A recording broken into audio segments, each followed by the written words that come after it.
గుంటూరు పశ్చిమ ఎమ్మెల్యే గల్లా మాధవి అధికారులపై ఆగ్రహం వ్యక్తం చేశారు. ప్రోటోకాల్ పాటించకపోగా విభజించు పాలించు అన్న తరహాలో అధికారుల వ్యవహార శైలి ఉందని మండిపడ్డారు. పశ్చిమ నియోజకవర్గంలో తనకు సమాచారం ఇవ్వకుండానే కమిషనర్, మేయర్ ప్రోగ్రాం ఏర్పాటు చేయడంపై అసహనం వ్యక్తం చేశారు. అసలు ఈ ప్రోగ్రాం డిజైన్ చేసిన అధికారి ఎవరో తనకు తెలియాలని చెప్పారు. అమాయకతత్వంతోనో అహంకారంతోనో అధికారులు ప్రజాప్రతినిధుల్ని తప్పుదారి పట్టిస్తున్నారని అన్నారు. శుక్రవారం గుంటూరు పశ్చిమ ఎమ్మెల్యే కార్యాలయంలో ఏర్పాటు చేసిన మీడియా సమావేశంలో గల్లా మాధవి మాట్లాడుతూ ప్రభుత్వ సాయం పంపిణీ కార్యక్రమంలో మేయర్కు మాకు విభేదాలు ఉన్నట్లుగా అధికారులు చూపే ప్రయత్నం చేశారని ఆరోపించారు. ప్రజా ప్రతినిధులు, అధికారులు సమన్వయంతో పనిచేస్తేనే ప్రభుత్వ లక్ష్యాలు నెరవేరుతాయని చెప్పారు. ఇప్పటికే కామన్ మ్యాన్ కు వార్డు సచివాలయాల్లో పనులు కావటం లేదని పెద్ద ఎత్తున విమర్శలు వస్తున్నాయని చెప్పారు. ప్రభుత్వ కార్యక్రమంలో ఏర్పాటు చేసే ఫ్లెక్సీలో ప్రోటోకాల్ పాటించాలనే విషయం తెలియకుండానే అధికారులు విధులు నిర్వహిస్తున్నారా అని నిలదీశారు. ఒక ప్రధానమైన అంశాన్ని మీ ముందుకు తీసుకురావాలన్న ఉద్దేశంతో ఈ సమావేశాన్ని ఏర్పాటు చేయడం జరిగింది. నిన్నటి రోజున మనకి ఒక 2-3 రోజుల నుంచి సైక్లోన్ ప్రభావిత ప్రాంతాల నుంచి ఇబ్బందికరంగా ఉన్న వాళ్ళందరికీ, రీహాబిలిటేషన్ సెంటర్స్లో ఉన్న వాళ్ళందరికీ కూడా రాష్ట్ర ప్రభుత్వ దిశానిర్దేశం మేరకు అత్యవసర సరుకులన్నీ కూడా పంపిణీ చేయడం జరిగింది. ఈ నేపథ్యంలో గుంటూరు పశ్చిమలో కూడా ఒక కేంద్రాన్ని ఏర్పాటు చేసి అక్కడ మా ద్వారా పంపిణీ కార్యక్రమాన్ని చేపట్టారు. అదేవిధంగా ఇతర నియోజకవర్గాల్లో కూడా ఈ యొక్క కార్యక్రమాన్ని చేపట్టడం జరిగింది. అయితే ఈ కార్యక్రమాల్లో ప్రధానంగా మేము గమనించింది ఏంటంటే, ఇది ఈస్ట్లో జరిగిన ప్రజా పంపిణీ, నిన్న ఇదేమో వెస్ట్లో జరిగిన ప్రజా పంపిణీ. ఇక్కడ నేను మీ ముందుకు తీసుకొస్తున్న అంశం ఏంటంటే, అధికారులు ఎందుకు విభజించు పాలించు అనే కార్యక్రమాన్ని చేపడుతున్నారు అన్నది ఈరోజు నా ప్రశ్న. ఈరోజు నియోజకవర్గంలో 2 విడివిడిగా కార్యక్రమాలు చేపట్టాల్సిన అవసరం ఏముంది? ఒక పక్కన మేయర్ గారు, కమిషనర్ గారు వెళ్ళారు, ప్రజా పంపిణీలో వాళ్ళు భాగస్వాములు అయ్యారు. ఇటు ప్రజాప్రతినిధిగా మాకే ఒక్క ఇన్ఫర్మేషన్ లేదు. అదేవిధంగా మాకు ఒక డైరెక్షన్ ఇచ్చారు. మాకు ఒక కేంద్రం దగ్గర ఈ ప్రజా పంపిణీ చేయాలి అని అడిగారు. మేము అక్కడికి వెళ్ళాము. అక్కడ నేనున్నాను కానీ కమిషనర్ గారు కానీ మేయర్ గారు కానీ రాలేదు.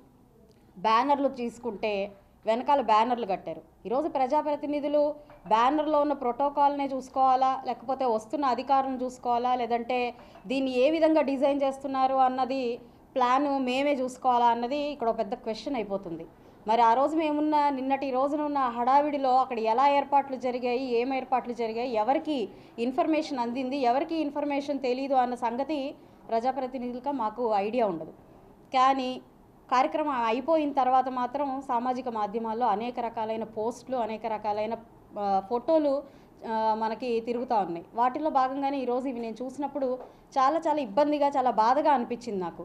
ఇలా 2 సార్లు విడివిడిగా ఏర్పాటు చేయడానికి కారణం ఏంటి?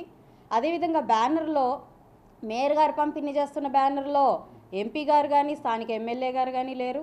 అదేవిధంగా నేను పంపిణీ చేస్తున్న బ్యానర్లో మోడీ గారు కానీ, నగర మేయర్ గారు కానీ, లేదంటే అక్కడ ఉన్న లోకల్ లీడర్లు కానీ ఎక్కడ కూడా మనకి ఆ ఫోటోలు కనిపించట్లేదు. అంటే ఏ మెసేజ్ మనకి ఈ అధికారులు అందరూ ఇవ్వదలుచుకున్నారో నాకు ఈరోజు వారి దగ్గర నుంచి నేను ఒక సమాధానాన్ని కోరుకుంటున్నాను. ఇదే కాదు, ఇలాగా కొన్ని సందర్భాల్లో ఇలాంటి సంఘటనలే చోటు చేసుకుంటున్నాయి. అధికారులు కనీస ప్రోటోకాల్ కూడా తెలియకుండానే వాడి యొక్క విధుల్ని నిర్వర్తిస్తున్నారా అన్నది ఈరోజు ప్రశ్నించుకోవాల్సిన పరిస్థితి. ఒకానొక కార్యక్రమంలో మెప్మా డిపార్ట్మెంట్ మొత్తం కూడా ఏకంగా చంద్రబాబు నాయుడు గారి ఫోటోనే లేకుండా కార్యక్రమాన్ని చేపట్టిన విధానం చూసాము. అదేవిధంగా ఒక్కొక్క కార్యక్రమంలో నరేంద్ర మోడీ గారి ఫోటో లేకుండా కార్యక్రమాన్ని చేపట్టడం చూస్తూ ఉన్నాము. మరి సచివాలయ దగ్గరికి వెళ్తే మరి ఈరోజు సచివాలయ సిబ్బంది కూడా ప్రజలకు జవాబుదారీగా రాష్ట్ర ప్రభుత్వాన్ని నిలబెట్టే విధంగా, వారు చేస్తున్న మంచి కార్యక్రమాన్ని ముందుకు తీసుకెళ్లే విధంగా ఉండాలి. కానీ ఈరోజు మనం చూస్తుంటే ఒక కామన్ మ్యాన్ సచివాలయానికి వెళ్తుంటే ఇక్కడేం పనులు జరగవు, ఇక్కడే పని కాదు అనే ఒక మెసేజ్ని ఇచ్చే ధోరణిగా వారి ప్రవర్తన ఉంటుంది. అంటే ఈ అధికారులు కానివ్వండి, ఈ సిబ్బంది కానివ్వండి, ప్రజలకు కానివ్వండి, అక్కడ ఉన్న ప్రజాప్రతినిధులకు కానివ్వండి ఇస్తున్న మెసేజ్ ఏంటో ఈ సందర్భంగా నేను ఒక ప్రశ్న వేస్తూ ఉన్నాను. దీన్ని రెక్టిఫై చేసుకోవాల్సిన బాధ్యత మనకి అధికారులందరికీ కూడా ఉంది. ప్రజాప్రతినిధులకి లేదు అని అంటే అధికారులకి ఒక సమన్వయం లేకపోతే ఎక్కడా కూడా రాష్ట్రం కానివ్వండి, ఆ ప్రాంతం కానివ్వండి ముందుకు వెళ్ళే పరిస్థితి ఉండదు. ప్రజలు కోరి ఓటేస్తే ప్రజాప్రతినిధులు ఆ రాష్ట్రంలోకి వస్తారు. అదేవిధంగా చాలా బాగా చదువుకుని మరి ప్రజలు కట్టే ట్యాక్సులతో జీతాలు పొందేవాళ్ళు మనకి ఉద్యోగులు మనకి వీళ్ళందరూ ఉంటారు, ఆఫీసర్లు అందరూ ఉంటారు. వీరిద్దరి సమన్వయ వర్క్తోనే అక్కడున్న అభివృద్ధి కానివ్వండి, మరొకటి కానివ్వండి జరుగుతున్న క్రమంలో ఇలాంటి విభజించు పాలించు లాంటి పరిస్థితులు ఎందుకు నెలకొంటున్నాయి? ఇది అమాయకత్వమా, అవివేకత్వమా, అహంకారమా అన్నది ఈరోజు నా ప్రశ్న. కాబట్టి నాకు దీని నుంచి ఇది ఏర్పాటు చేసిన ఎవరైనా కానివ్వండి, ఈ కార్యక్రమంలో భాగస్వాములైన వాళ్ళు ఎవరైనా కానివ్వండి, వాళ్ళని నేను సూటిగా ప్రశ్నిస్తున్నాను. ఇలాంటి ఈ విధి విధానానికి మీరు ఇస్తున్న మెసేజ్ ఏంటో నాకు తెలియాల్సిన అవసరం ఉంది.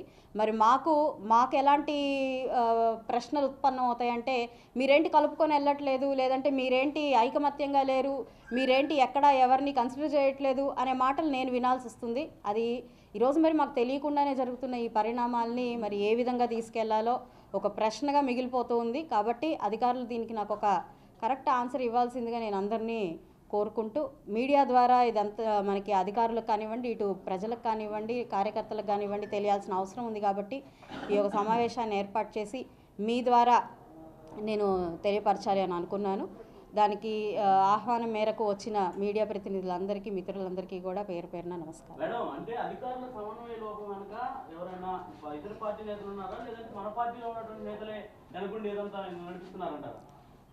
అదేనండి క్వశ్చన్ నేను వేసాను, ఆన్సర్ వాళ్ళు ఇవ్వాల్సి ఉంటుంది. దాని వెనకాల రీజన్స్ ఏంటి, ఎవరు కారణాలు, లేదంటే నిజంగానే అమాయకత్వంలో ఉన్నారా, లేదా ఇంకా కూటమి ప్రభుత్వాన్ని అధికారులు యాక్సెప్ట్ చేయట్లేదా అన్న విషయాన్ని మరి వాళ్ళే క్వశ్చన్ చేసుకొని దానికి ఆన్సర్ ఇవ్వాల్సిన అవసరం మాకుంది.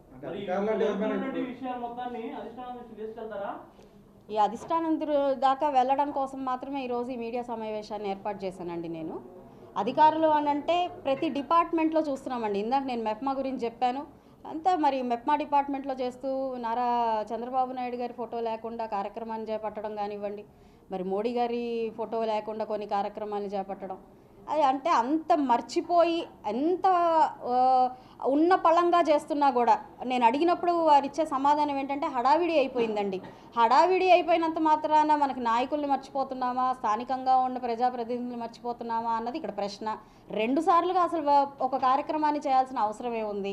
ఇది గవర్నమెంట్ కార్యక్రమం. గవర్నమెంట్ కార్యక్రమంలో అటు మనకి సిబ్బంది, ఇటు అదేవిధంగా డిపార్ట్మెంట్ వాళ్ళు, ఇటు ప్రజాప్రతినిధులు అందరూ కలిసికట్టుగా చేస్తే సరిపోతుంది కదా. దానికి 2 కార్యక్రమాలుగా ఏర్పాటు చేసి ఎవరికి వారు చేసుకోవాల్సిన అవసరమే ఉంది. దీని వెనకాల ఉన్న ముఖ్య ఉద్దేశం ఏంటి, ఇది